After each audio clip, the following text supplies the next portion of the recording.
Picture this, steam rising from a piping hot bowl, the slow motion lift of perfectly chewy noodles with a pair of chopsticks, and a line of eager people wrapped all the way around the block. We're talking about ramen, of course.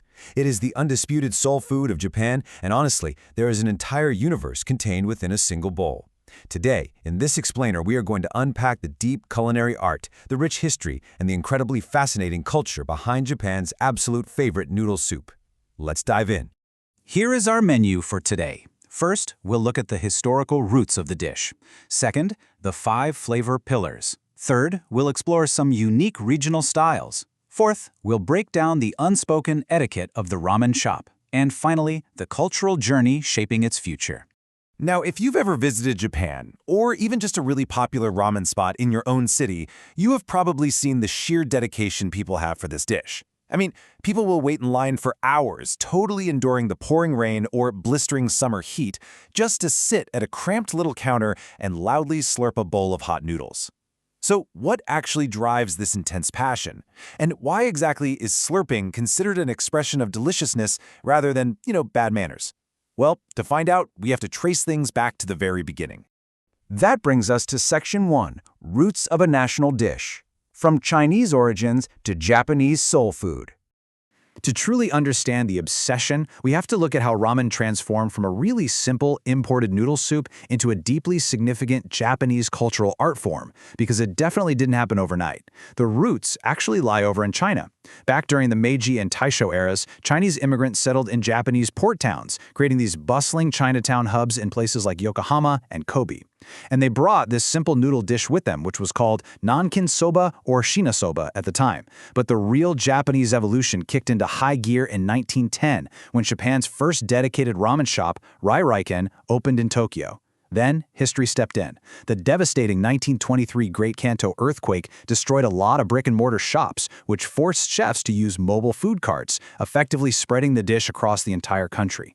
Later, right after World War II, during some pretty severe food shortages, cheap, highly nutritious ramen became an absolute lifeline in the black markets. That is really what cemented it as the ultimate stomach-filling national dish. From there, regional creativity just exploded. We got legendary styles like Kyushu's creamy Tonkotsu in 1947 and Hokkaido's rich Miso in 1954. Moving right along to Section 2, the 5 flavor pillars. We're getting into the science of the broth.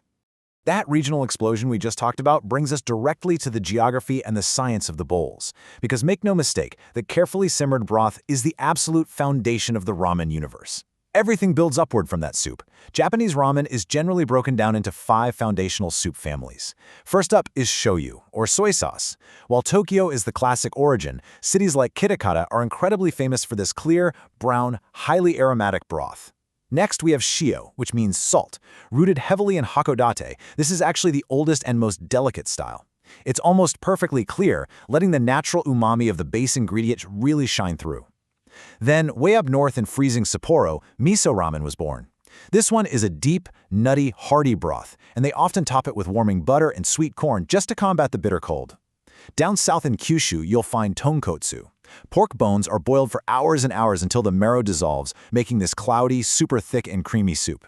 And more recently, there's been a huge rise in Tori Paitan, a rich collagen-heavy chicken broth that health-conscious diners love, along with gyokai, which is a wonderfully fragrant seafood-based broth.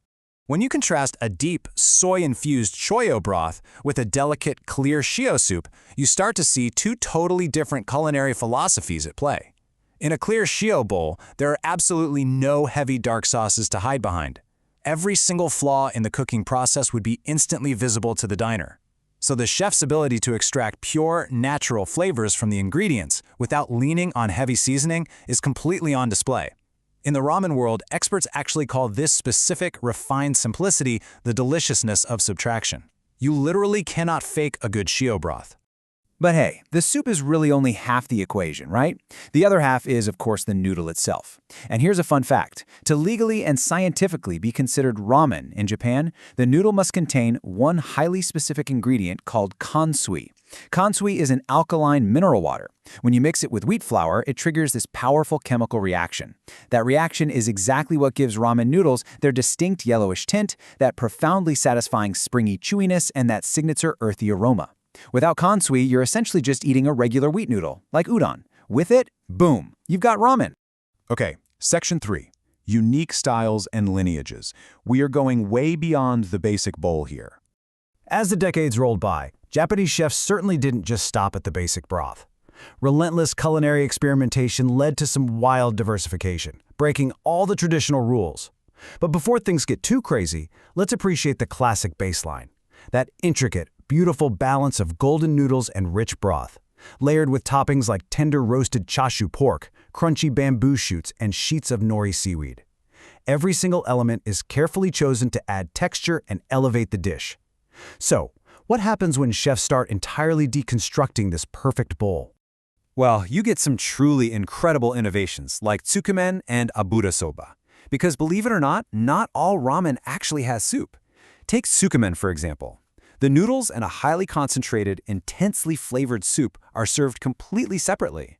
This style was famously invented by Kazuo Yamagishi at the legendary Taishoken shop in Tokyo, originally just as a quick meal for the staff.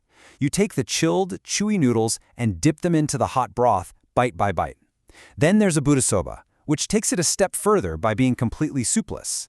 You customize the bowl yourself by tossing hot noodles in specialized oils, vinegars, and a rich soy-based sauce hiding at the very bottom. And then you have these intense, almost cult-like subcultures of ramen. The biggest one is probably Jiro style, which is legendary for its massive, towering mountains of cabbage and bean sprouts, thick-cut pork, and an unbelievable amount of heavy garlic. Fans of this style even perform a specific eating ritual called tenshi gaishi, meaning heaven and earth return. Because the mountain of veggies is just so high, diners use their chopsticks to literally dig down and flip the noodles from the bottom of the bowl right up to the top. This lets the vegetables soak in the hot broth while the noodles cool down enough to actually eat. There's also Ike style out of Yokohama, famous for ultra-rich pork, soy broth, and strict combos of spinach and seaweed. These aren't just quick meals, they're full-blown culinary events. Which brings us to Section 4, the Japanese ramen experience. Let's talk about etiquette and rituals. Eating ramen in Japan is an experience all its own, complete with a fascinating, highly logical set of unspoken rules. It's an incredibly streamlined process. First off, in most authentic shops, you aren't going to wait for a waiter. You just purchase a meal ticket from a vending machine right at the entrance. It's a super smart system that keeps the line moving and lets the chefs focus 100% on the cooking. You hand your ticket over, take your seat, and then follow the golden rules. Order one bowl per person, eat quickly while the food is at its absolute peak temperature, and whatever you do, do not linger.